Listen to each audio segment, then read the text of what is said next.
Good morning, everybody, and welcome to Psalms in Hebrew and Comparative Translations.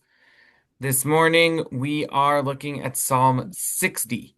Before we jump into Psalm 60, I just wanted um, to say one thing about Psalm 59, which we looked at our last class, which is that, um, and we talked about this several months ago, the the great Hasidic sage Rabbi Nachman of Bratslav put together a grouping of 10 psalms that he felt were representative of the entire book of Psalms.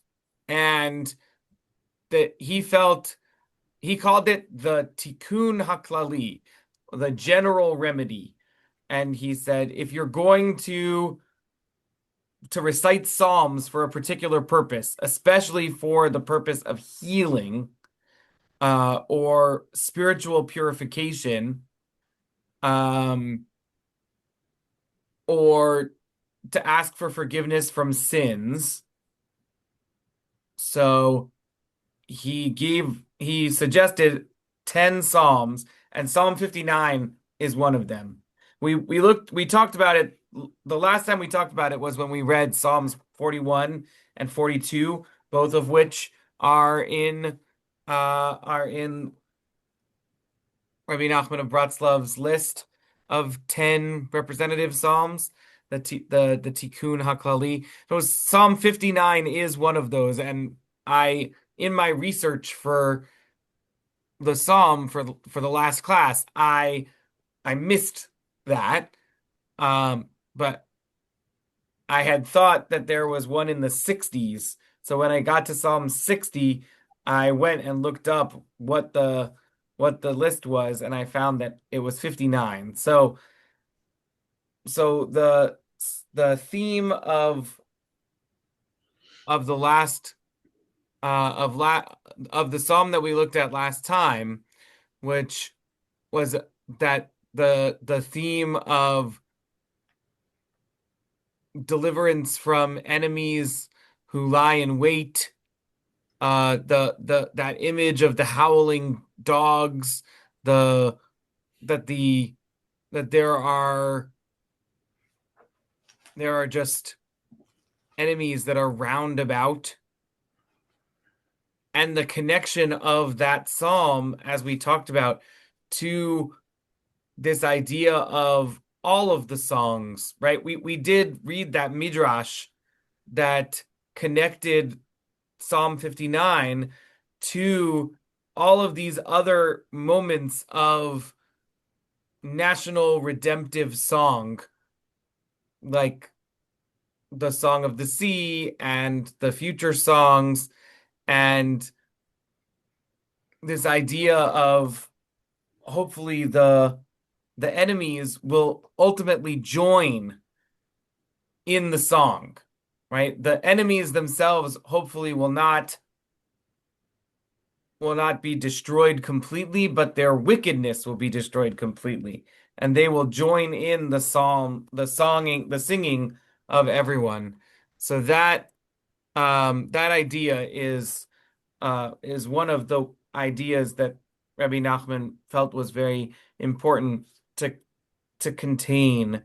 And Psalm 59 is the fifth psalm of the 10. So we looked at Psalm 16, Psalm 32, Psalms 41 and 42, and then Psalm 59.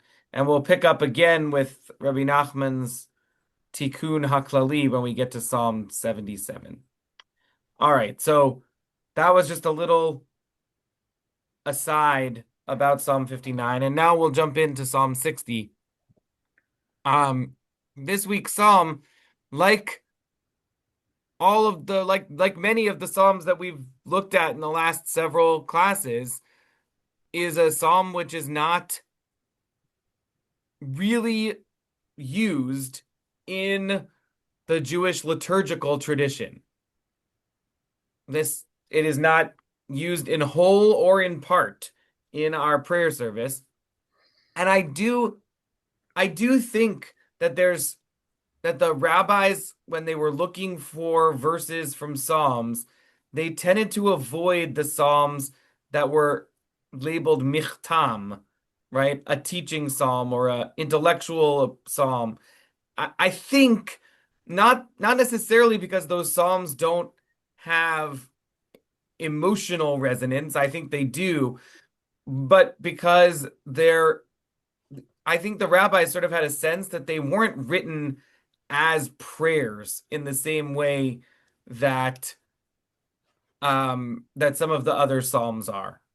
That they were written more as meditations, or I mean, to call them an essay is more anachronistic, and they're clearly not essays in prose. But the idea of a michtam is it's more of an intellectual exercise. So I think that's part of it. I also think that the themes of the psalm tend to be both very David specific, like the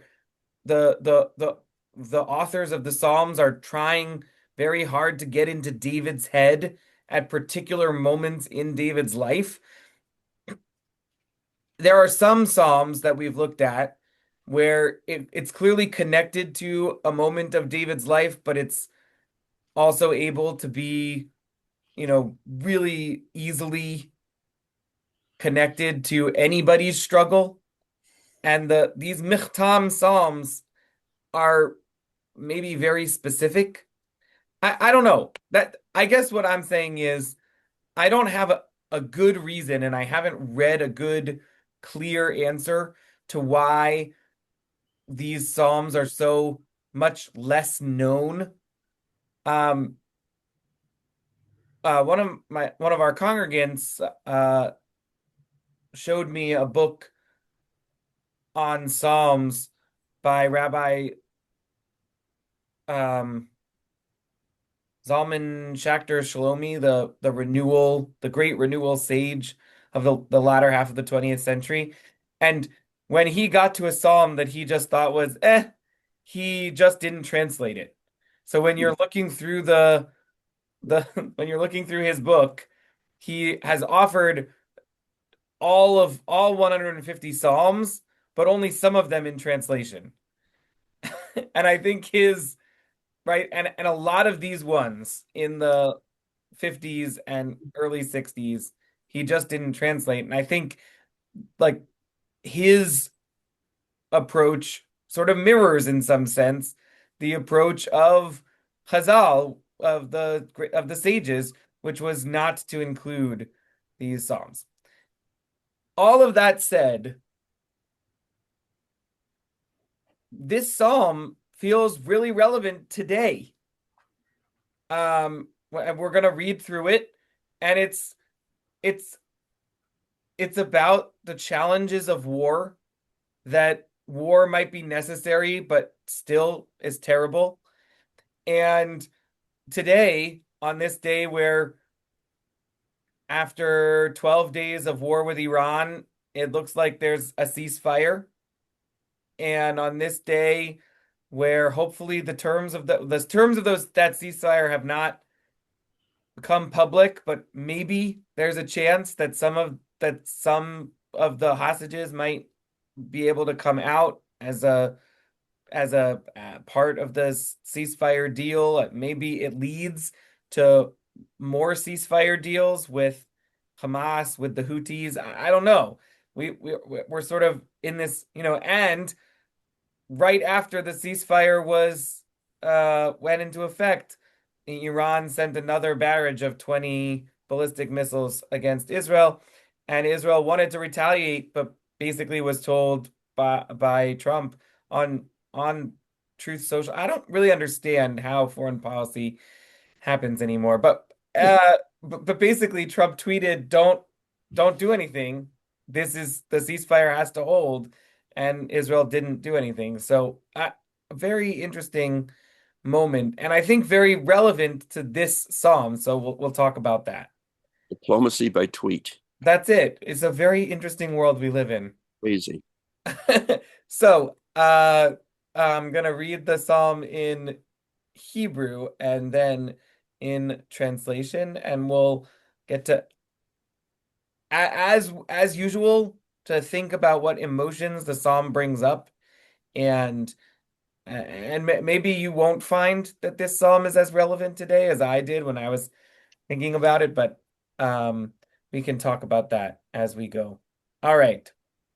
למנצח על שושן עדות מכתם לדוד ללמד.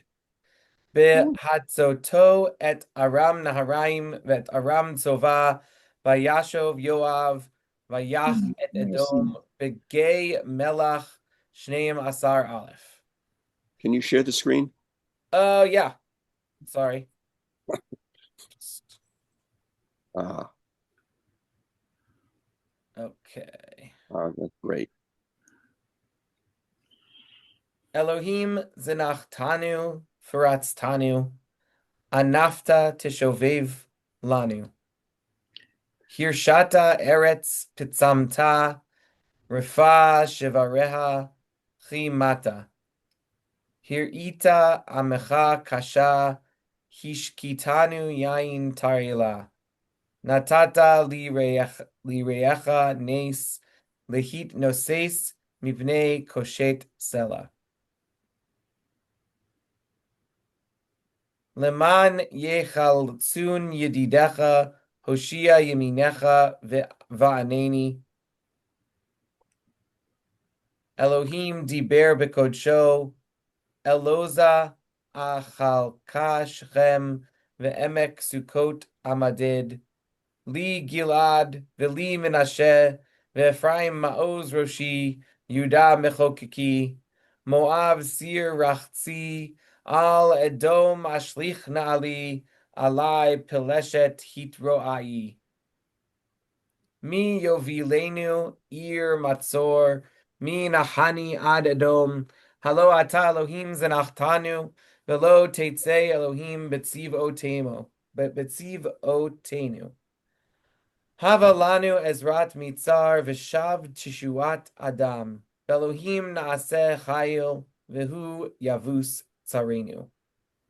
For the leader on Shushan Edut, a michtam of David to be taught, when he fought with Aram Naharaim and Aram Sobah, and Yoav returned and defeated Edom, an army of 12,000 men, in the valley of Salt. O God, you have rejected us. You have made a breach in us. You have been angry. Restore us. You have made the land quake. You have torn it open. Mend its fissures, for it is collapsing. You have made your people suffer hardship. You have given us wine that makes us reel. Give those who fear you because of your truth a banner for rallying. Selah.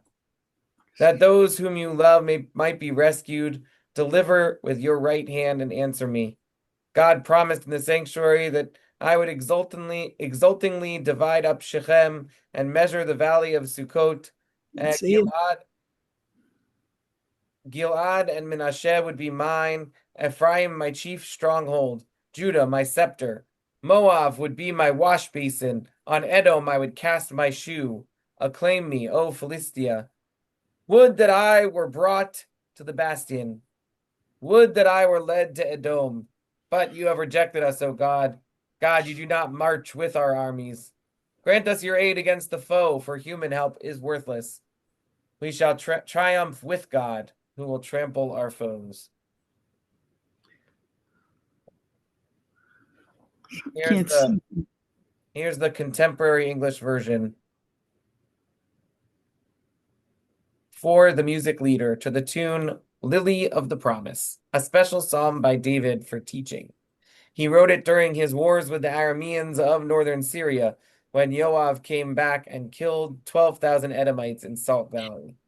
You can depend on God. You, God, are angry with us. We are rejected and crushed. Make us strong again. You made the earth shake and split wide open. Now heal its wounds and stop its trembling. You brought hard times on your people, and you gave us wine that made us stagger. You gave us a signal. You gave a signal to those who worship you so they could escape from enemy arrows. Answer our prayers, God. Use your powerful arm and give us victory. Then the people you love will be safe. Our God, you solemnly promised, I would gladly divide up the city of Shechem and give away Sukkot Valley piece by piece. The lands of Gilad and Manasseh are mine. Ephraim is my war helmet, and Judah is the symbol of my royal power. Moab is merely my wash basin. Edom belongs to me, and I shout in triumph over the Philistines. Our God, who will bring me to the fortress or lead me to Edom? Have you rejected us and deserted our armies? Help us defeat our enemies. No one else can rescue us. You will give us victory and crush our enemies. And I'll read by Richard Levy. For the conductor on the Lily of Witness, a michtam of David for teaching. When he struggled with Aram Naharaim and Aram Sovah, and Yoav returned, smiting 12,000 of Edom in the Valley of Salt. God, you have expelled us. You have exploded upon us. You have raged at us. Take us back. You have shaken up the land. You've smashed it open. Put its pieces back together. It's falling apart. You've forced your folk to face hard things. You've filled them full with wine till they falter in their steps. You have given those in awe of you a banner to wave aloft. For the sake of truth, Selah, that your beloved ones be saved, deliver with your right hand, answer me. God spoke in holiness. I shall exult. I shall divide Shechem. I shall measure out the valley of Sukkot.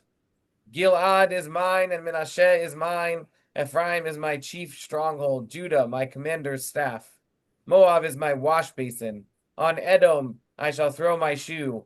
Break apart Philistia on my account. Who will escort me to the fortified city? Who will lead me to Edom? Have you not expelled us, so you cannot go forth with our hosts? Oh, give us help from the oppressor, for victory by humans is vain. Through God we shall act valiantly. You will trample our foes. Rabbi, could you just refresh recollection the connection of Gilad and Manasseh?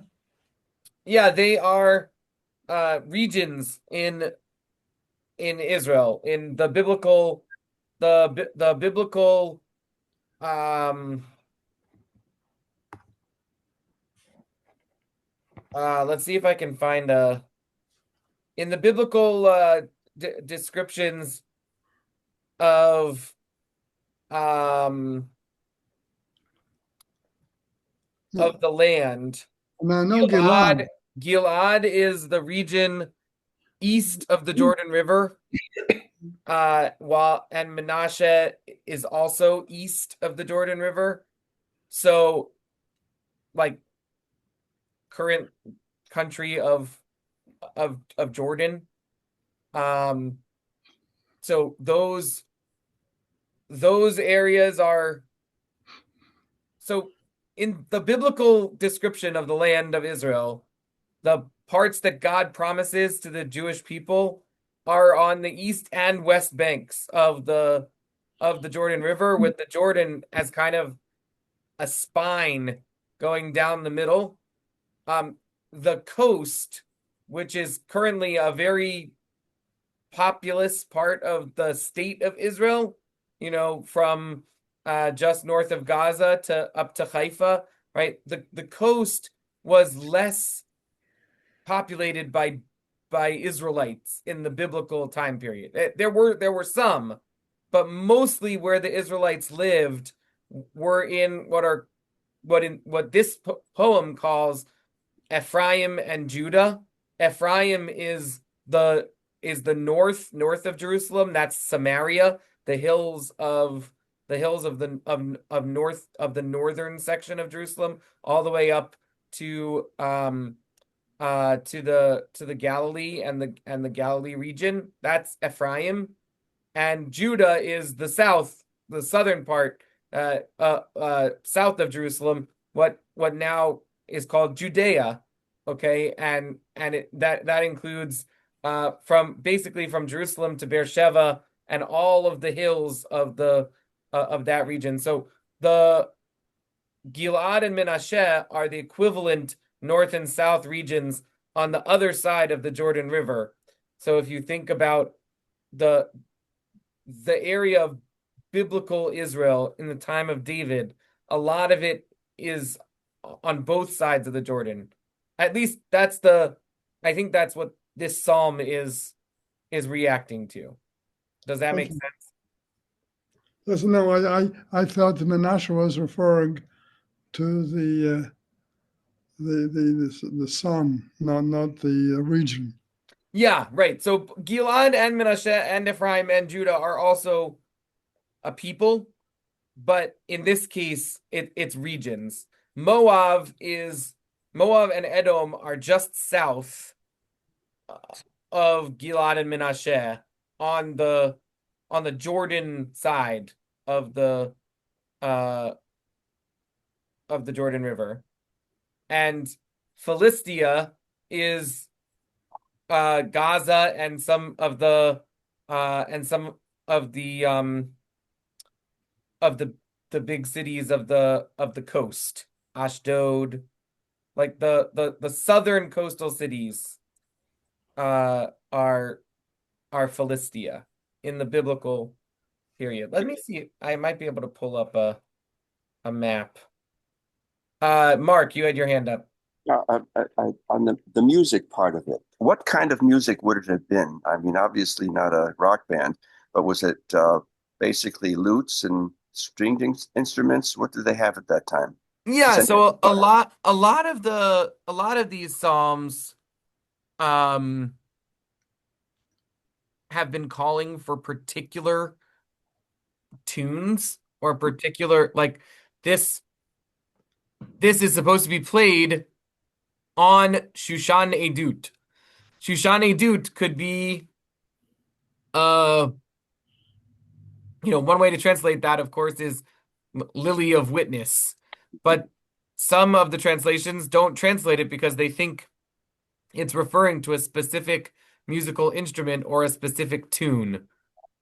Yes, they had flutes, they had lutes, they had trumpets, they had drums, they had yeah, they had string in like, um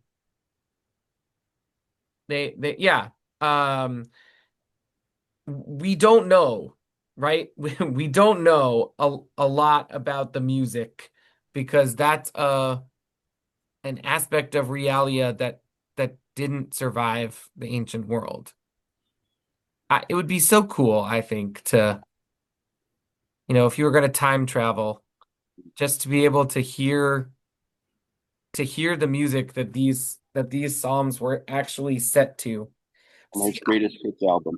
I do wonder, I don't think the rabbis got I don't think the rabbis picked out of nowhere which psalms were going to make it into the liturgy. I think they picked the ones that they knew best. And I think that the reason why they knew them best was because they were used more. And so, how many times was this one played? I don't know. Right? It's an interesting question. It's like, okay, you know, um, there are a lot of Shakespeare plays, right? A lot. I mean, he wrote a lot of plays. But everybody reads Midsummer Night's Dream in middle or high school, right? Everybody reads Macbeth. You might have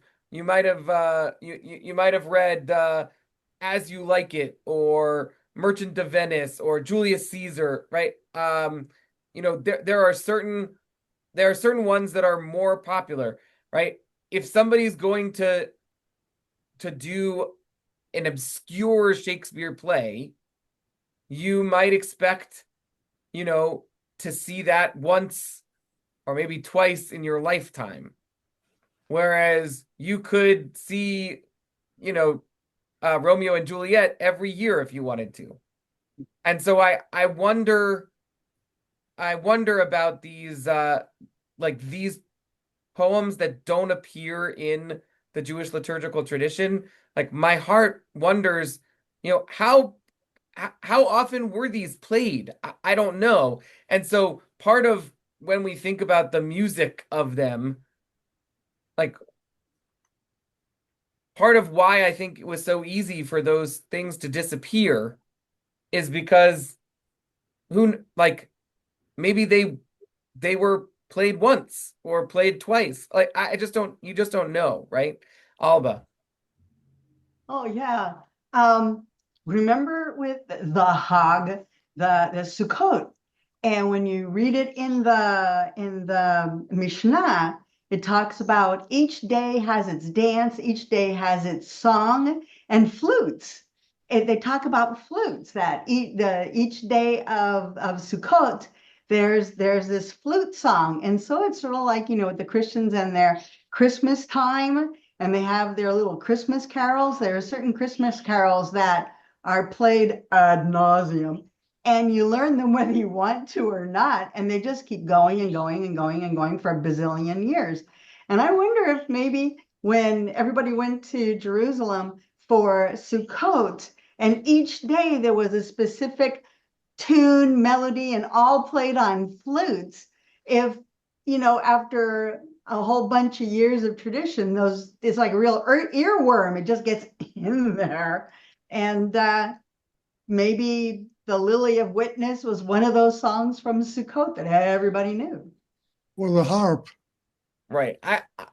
Right. Well, it's possible that um it's possible that everybody knew it. It's also possible that this was like relatively unknown, you know. Yeah, but I think either one is like it's a possible reading. All right, so here I I found a map that's the extent of David's kingdom. Can everybody see it? Mhm. All right, so this isn't a perfect Bigger. map because it doesn't have everything I'm looking for in it. Um, but you can see this is Judah. You can see where Edom and Moab are, and this fight is up here in the Aram.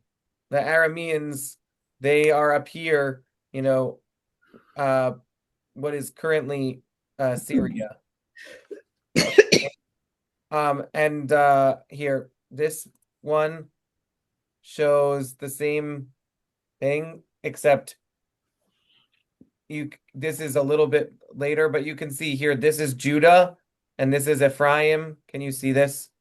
And here on the other side of the Jordan River is the Gilad, and here's Moab and Ammon, and up here is the Arameans, and this is the Philistines. Philistia is all on the coast. So at David's at the greatest extent of David's control, they actually took Aram and controlled it all the way up to the Euphrates. Um, they controlled it as a vassal state, and you can see the red is the part that is like directly controlled uh by Israel, and all of those wars that David did against the Philistines at the greatest extent of uh of of Israel, of King David's kingdom's power, they did have control over a lot of the coast. But the when when the when the when Judah and Israel split and it ends up being two countries, the Philistines end up getting a lot more of the coast again. Which is not to say that Israelites didn't live there. They just didn't have as clear diplomatic control of it. Um, yeah, and the Edomites below and the Moabites. Yeah. So that's it's interesting, the when when the Zionists were started to come back, the Zev Jabotinsky was very clear that should be both sides of the the Jordan, that Israel should be on both sides of the Jordan, just like just like the kingdom of David was on both sides. The Gilad uh, is an important part of the kingdom of David. Larry, you have to unmute.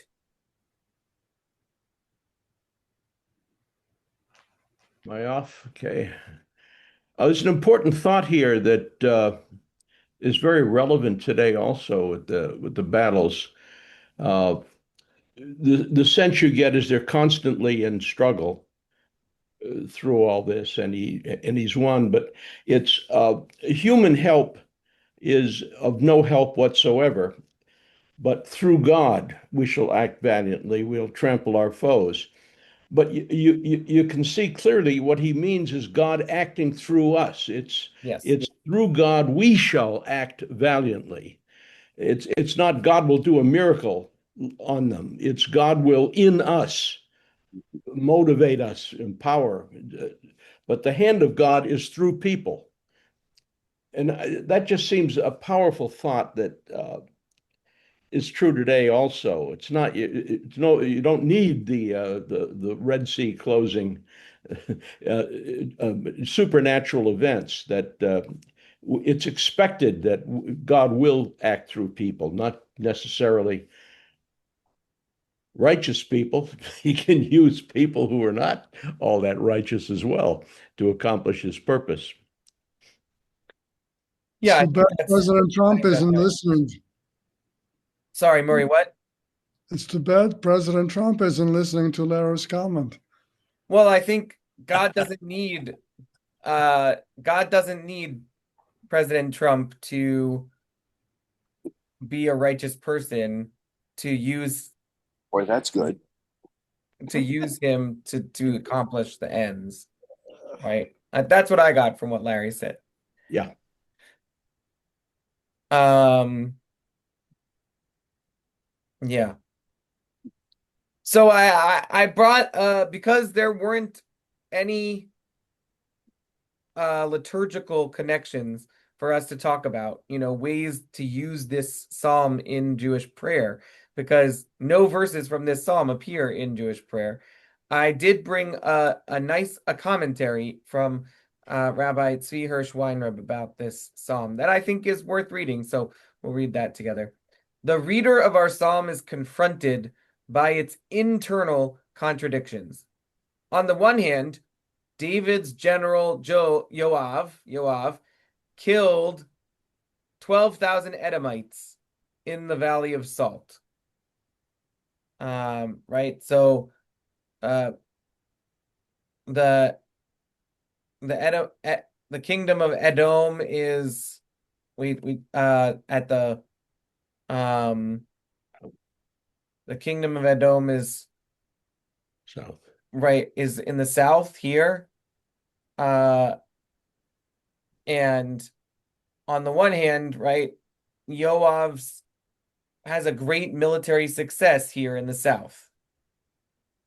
Nevertheless, and that's the context, right? The context is David's fighting in the north against in Aram, against the Arameans in the north, and David's hearing the news of his general Yoav's huge military victory in the south.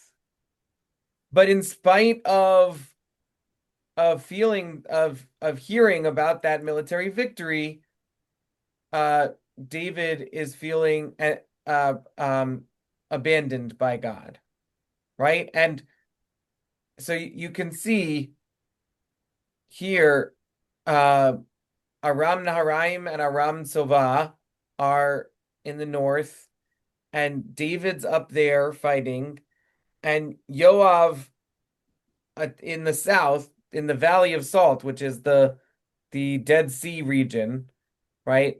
Yoav has this wonderful military victory, but the psalm begins, God, you have abandoned us.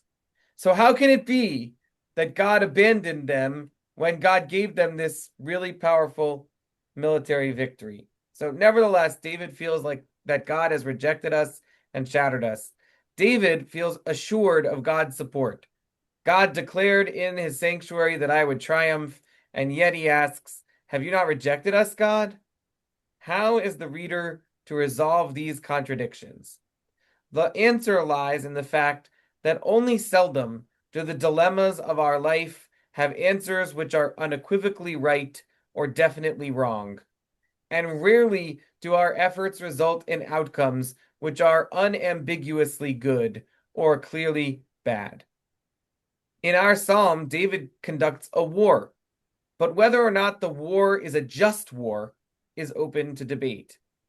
Hence, the outcome is neither a resounding victory nor ignominious defeat. The Midrash questions the very legitimacy of David's waging war with Aram. It tells of the opposition which Yoav confronted when he first faced the enemy. They asked him, are you not a descendant of Jacob? Did not Lavan the Aramean, Jacob's father-in-law, enact an eternal peace treaty between himself and Jacob? Did not Lavan say, come then, let us make a pact, you and I, and did not Jacob himself gather the stones to erect a mound and a pillar, which were to serve as a witness that I am not to cross to you past this mound, and you are not to cross to me past this mound and this pillar with hostile intent?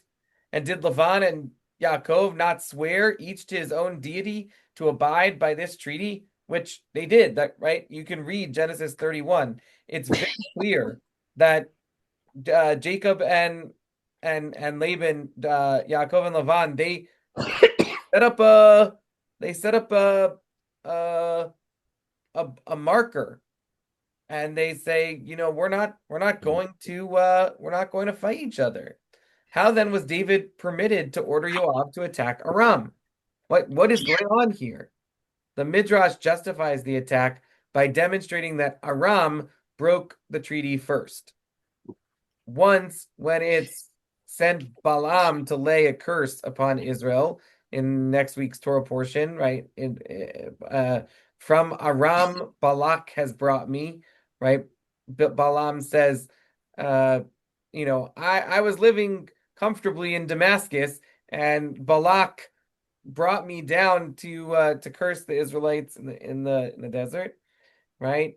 And then again during the time that the Israelites were oppressed by the king of Aram, which is contained in the book of Judges, the Lord became incensed at Israel and surrendered them to King Kushan Rishathaim of Aram Naharaim.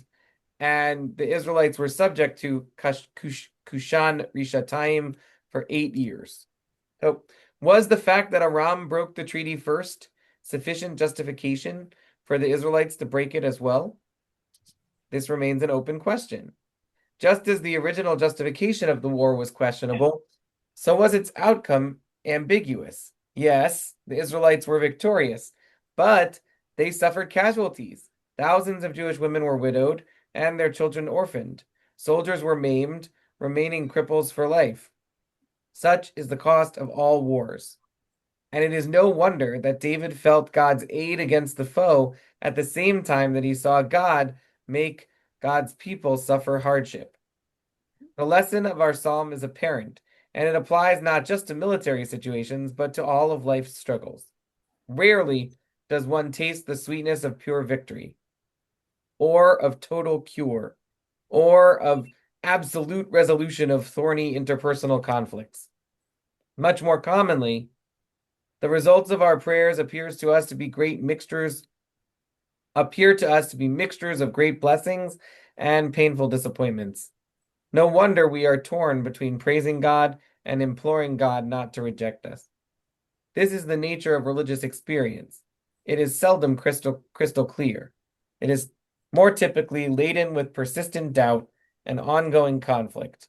That is the lesson of our psalm.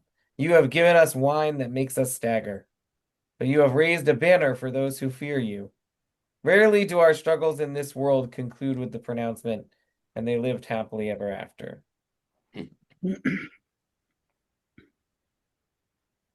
Thoughts, reactions? Well, nothing has changed. Nothing has changed. Yeah, when I read this particular commentary, I was thinking, wow, here we are on this day where the the Iranians broke the ceasefire in the first, in the first hour. Um, yeah. What did you mean, Mark? What's that? When you say nothing has changed, what do you mean? Well, look at the world today. The thing with Israel, the thing with Iran, the thing with the United States. Then look at Sudan. Look at go around the world. Um, it's one treaty broken after another. Where are the diplomats?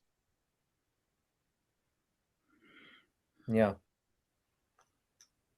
I have a question about the shoe thing. On a dome, I will throw the shoe, throw my shoe. Hmm. Does that is that any kind of a allusion to um Ruth when Boaz and the idea of taking a shoe and divorcing yourself from something? No, Not necessarily. I don't think so. Yeah. Here's how I read it. I read it Yeah. as, on And the one hand, because we have to. Israel and Judah are uh are God's scepter and God's crown, right? They're symbols of God's glory. And on the other hand, Moab is a wash basin and Edom is a footstool. It's like symbols of sort of contemptuous domination, the derision, right? I throw my shoes on Edom, right? God is saying. I don't think it has anything to do with the this is the custom in Israel that they would take off the sandal and they would spit in it and all of that sort of stuff. That is a separate. I mean, is it a related symbolism? Like probably there's some kind of, contemptuous sort of, a person's giving up on something, in the case of the legal symbolism of the close redeemer, the first person who should have taken responsibility for that land, uh, who gives up on that responsibility, right? That person doesn't even get named in the book of Ruth because Mm. they're understood to be such a uh the book of Ruth, the author of that book has such contempt for that person. And I do think that there's some, like, I'm gonna spit in your shoe is it's a contemptible kind of thing. And I think in this case it's not a direct connection. It's just it's a way of describing a power relationship, right? If I'm putting my shoes on you, that means that you're just there to be my footstool. I think is it's like it's that kind of power relationship. Um, Yeah. yeah. Um, the poet intends a shocking contrast between these humble terms and the language of military strength, stronghold, and scepter that that the poet used to refer to Israel and Ephraim. Yeah. Other thoughts?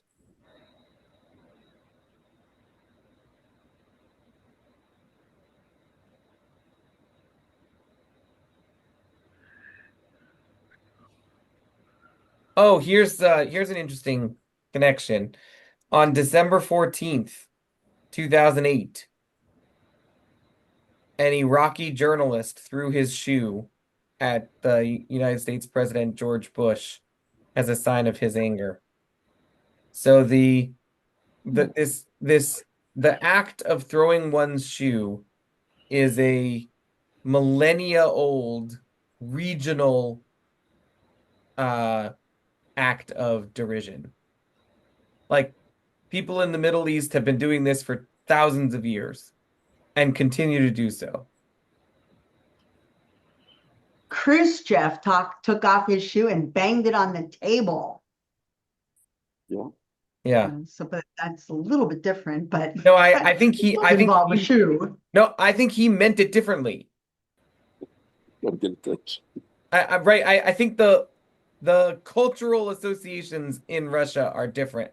That's my hunch. I mean, not that it's not unconnected. Um, yeah.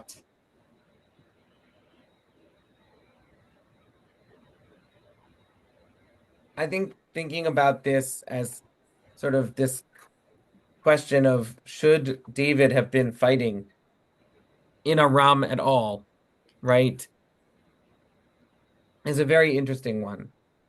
And certainly David fights in Aram and David extends the Aram eventually becomes a vassal state. But as soon as Solomon dies and the kingdom splits, uh, Aram asserts independence again. So, you can only control your vassal states when you have the power to do so. So it was a very brief amount of time that Aram was controlled by by by Israel. Larry. In one of the Bible verses, I don't remember exactly which one. I think it was around this time. It said here, I shall measure out the valley of Sukkot. There was something where they measured with a measuring rod, and every two lengths they killed everyone. The third length they let them live, the enemy soldiers. Hmm. Was that was in Samuel, Second Samuel, I think, but I don't know if that was the Valley of Sukkot where I shall measure out the Valley of Sukkot. I'll have to look that up. I'll have to look that up. I'm not 100% sure. It was Let's. sort of a brutal ruthlessness, is Oh what yeah. Um, they killed two out of three, and the way they did it was just by having them all lay down on the ground. They and just measuring. literally measured with Yeah. a One way of taking census. yeah, in a way, Oh, yeah. active way to cut down the population.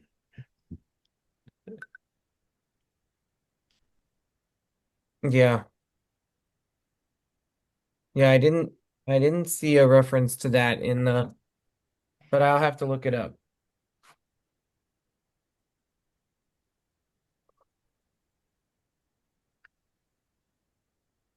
So we often read the spiritual applications that Richard Levy has, and here he writes, are we warriors for God? Do we see ourselves setting out to oppose the enemies of justice and compassion? Do we wave aloft a banner that proclaims for the sake of truth? Many of us recoil from the military image. Yet this psalm does not speak of swords and shields, but rather of people facing the hard truths of life and setting out to work for a world in which God's truth prevails. It is hard to do this, of course, if we feel distant from God, if we feel that God has cast us out. For the task of striving for justice and compassion in the world requires the confidence that however weak we feel, God will give us strength. God will embolden us. Who are the enemies of justice? They are many.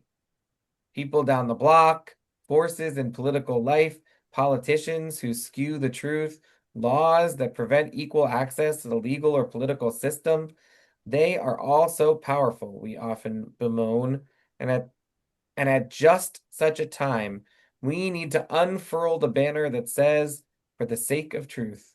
We need to remember that through faith in God, we can take on the powerful, and in God's name, we can win victory. It cannot be done alone, but with allies, we too can march into the fortified city and help justice prevail.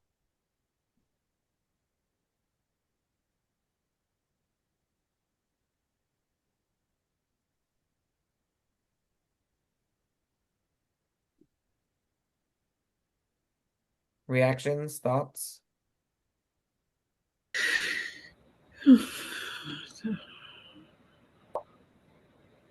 That was a big sigh, Marcia. Yeah.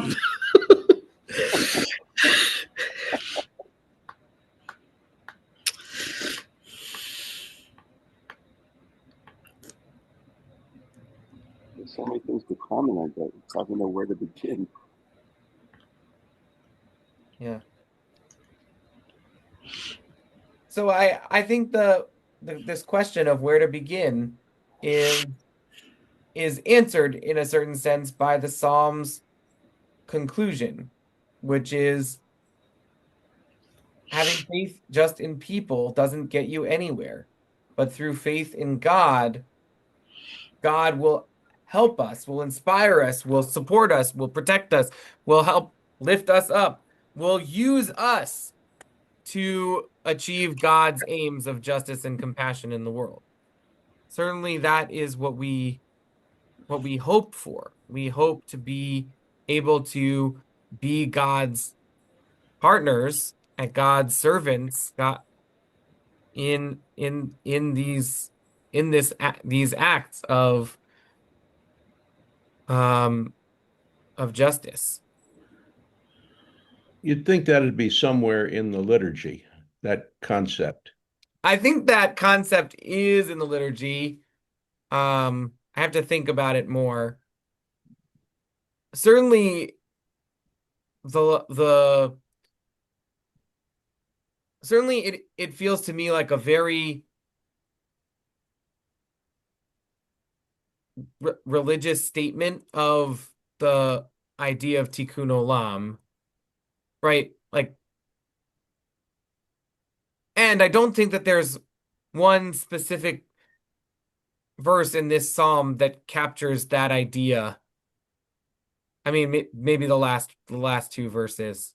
Yeah. Yeah. Definitely, I think that the psalm is, and I've sort of felt this way with all of these, you know, psalms of in the last 10 psalms or so that we've looked at. I sort of feel like when you really read them and think about them and what is the real message that's going on here, they are more meaningful than they are at first read. And I do think that there's a real power to this idea of letting ourselves be servants of God in the process of bringing justice and truth, to unfurl God's banner of truth. Very powerful idea. All right. Thank you, everybody. We will not meet next week, but we will meet for the following 5 weeks, hopefully, if everything goes as expected. Thank you, Rabbi. All right. Very cool, everybody. Mhm. Very Is it cool. hot in Italy? I don't know, but in Spain, it's just absolutely awful. Spain. You're in Spain, right? I forgot. Yeah. No, it's between 93 and 103, and at the moment it's 103 in here. Oh It boy. is so hot. No central air, apparently. No, that doesn't exist here. I mean, it does exist if you can actually pay the bill. The electrical bill is so high. So at the moment, every single window and door